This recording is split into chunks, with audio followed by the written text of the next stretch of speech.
So we have seen, children, that they cause cavities in our mouth, spoilage of food, and even damage our clothes and leather items.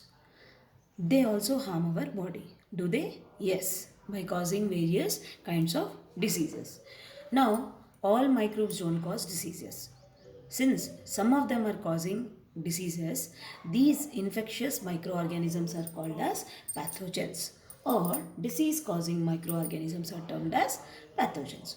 Now, if you see, there are some of the images displayed on the board. Now, this is one such harmful pathogen which causes, it's a fungal microbe which causes your food poisoning. Similarly, this is plasmodium which leads to malaria, a protozoan infection. These are bacteria which will be causing our, again, food poisoning, and these are the viral which will be a causative factor for flu or common cold. Nowadays I think we are all familiar with this image.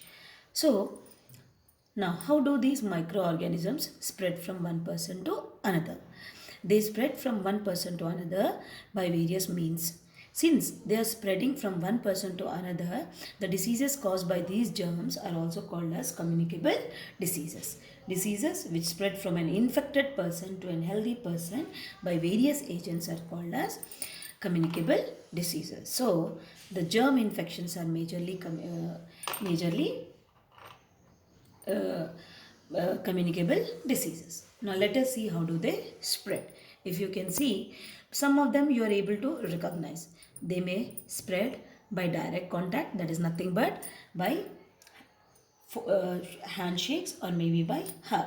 They may spread through air, or when you cough or sneeze, that is those, when you cough or sneeze you release the mucus which is called as droplets, so air or droplet. Similarly, indirect contact, that is by sharing the belongings of the infected person, or by sharing the common eating plates or glasses which are used by the deceased person, or maybe by insects and even by animals.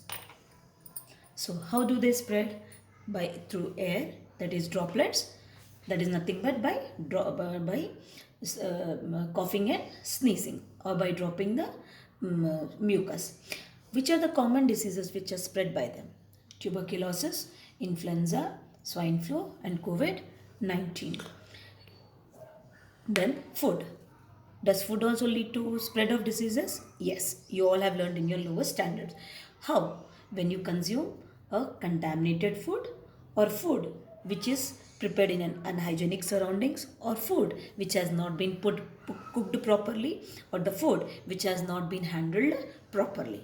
What it leads to? It leads to typhoid, food poisoning and hepatitis.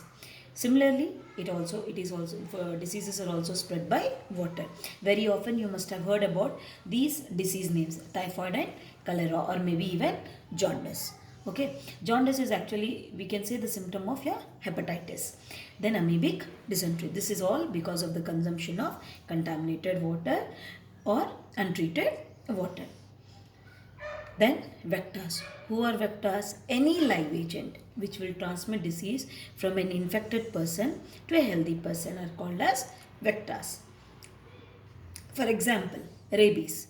This is very commonly spread by dogs and actually even by monkeys. And we are very much scared about the mosquito bites. Why? Yes, you should be scared of mosquito bites. Why? Because they spread many dangerous diseases very commonly, that is malaria and dengue. Then plague. Once upon a time, like how now the corona is causing a pandemic, plague also led to a pandemic which was spread by rat flea. Similarly, swine flu, which is spread by pigs. You also must have heard about bird flu, which is often spread by the poultry birds.